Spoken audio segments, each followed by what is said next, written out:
குடும்பம் குடும்பம் குடும்பமாக இந்த இயக்கத்தில் இன்றைக்கு இருக்கக்கூடியவர்கள். இது குடும்பம் குடும்பம்னா அதை ஒரு அரசியல் செய்வாங்க.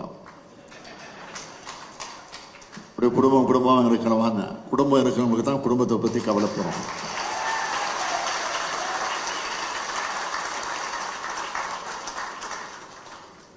இது கழக குடும்பம். அதனால அண்ணா அவர்கள்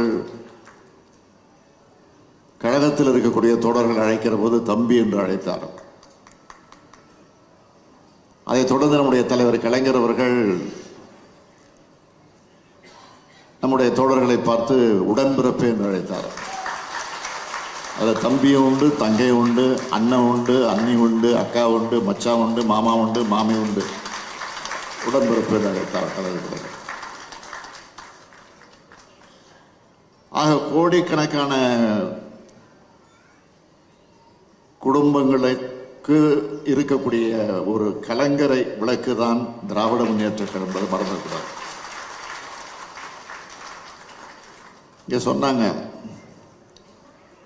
அண்மையில் பெய்த மழை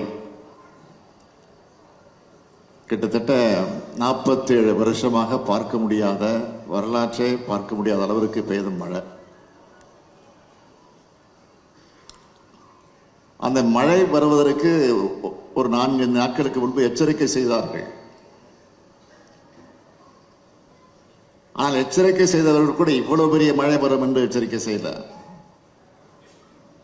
மழை, கனத்த மழை, பெருமழை, காற்றோடு மழை, புயல் காற்றோடு மழை, இப்படித்தான் எச்சரிக்கை சொன்னாங்க. ஆனா இவ்வளவு பெரிய வெள்ளம் வரும், ஒரு நாள் முழுக்க விடாமல் மழை பெய்யும் என்றெல்லாம் கூட எச்சரிக்கை செய்யல. ஆனால் எச்சரிக்கை செய்ததெல்லாம் மீறி இதுவரை 47 வருஷத்துல பார்க்காத ஒரு மழையை நம்ம பார்த்தோம். இன்னைக்கு எப்பவுமே திராவிட முன்னேற்ற கழகத்தை பொறுத்த வரைக்கும் ஆட்சியில இருந்தாலும் சரி, இல்லை என்று சொன்னாலும் சரி, மக்களுக்காக பாடுபடக்கூடிய கட்சி.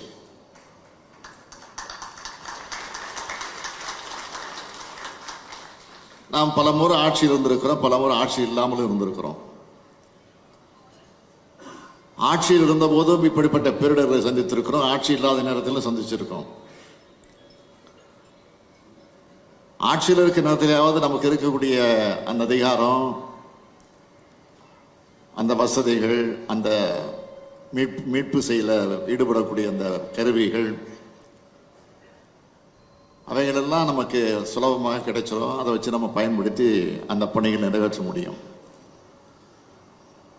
ஆனால் ஆட்சி இல்லாத நேரத்தில் நாம் சந்தித்த பேரிடர் எப்படியெல்லாம் அந்த களத்தில் இறங்கணும் என்பதை நீங்கள் மறந்திருக்க மாட்டீங்க. வேற ஒன்றும், நான் ஒரே ஒரு உதாரணம் சொல்றேன். கொரோனா என்கிற ஒரு கொடிய நோய் வந்துச்சு. அந்த கொடிய நோய் வந்தப்போ எப்படியெல்லாம் சீரழிஞ்சோம், எவ்வளவு பேரை இழந்தோம், எப்படிப்பட்ட கொடுமைகளுக்கெல்லாம் ஆளாக்கப்பட்டோம், பொருளாதாரம் எந்த அளவுக்கு சீர்குலைந்து போச்சு, வெளியில சுதந்திரமா நடமாட முடியாத நிலை, வீட்டை விட்டு வெளியே வர முடியாத நிலை, தொழிலுக்கு போக முடியல, வேலைக்கு போக முடியல, பள்ளிக்கூடத்துக்கு போக முடியல, கடைக்கு போய் உணவு கூட வாங்குவதற்கான அந்த வசதி கூட இல்லாத ஒரு கொடுமையான ஒரு சூழ்நிலை. அந்த நேரத்தில் அரசாங்கம் என்ன செய்யவில்லை, என்ன செஞ்சிருக்கணும், அதை பற்றியெல்லாம் கூட நான் பேச விரும்பல.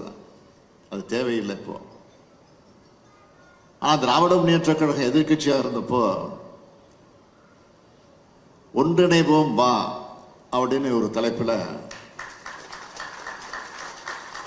ஒரு அறிவிப்பு வெளியிட்டு,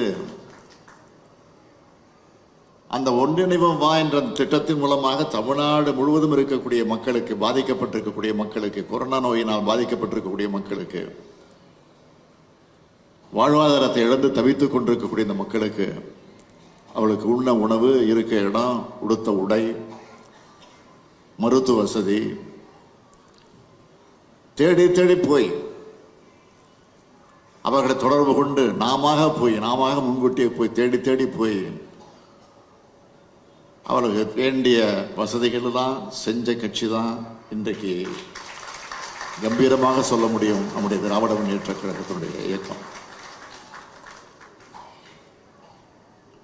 ஏற்கனவே 2015ஆம் ஆண்டு ஒரு வெள்ளம் வந்துச்சு,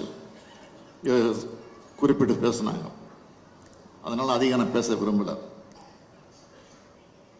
அப்ப அம்மையார் ஜெயலலிதா அவர்கள் முதலமைச்சராக இருந்தார்கள். அப்போ எச்சரிக்கை விடப்படுகிறது, செம்பரம்பாக்கு ஏரி நிரம்பிடுச்சு, செம்பரம்பாக்கு ஏரிய நிரம்ப விடக்கூடாது.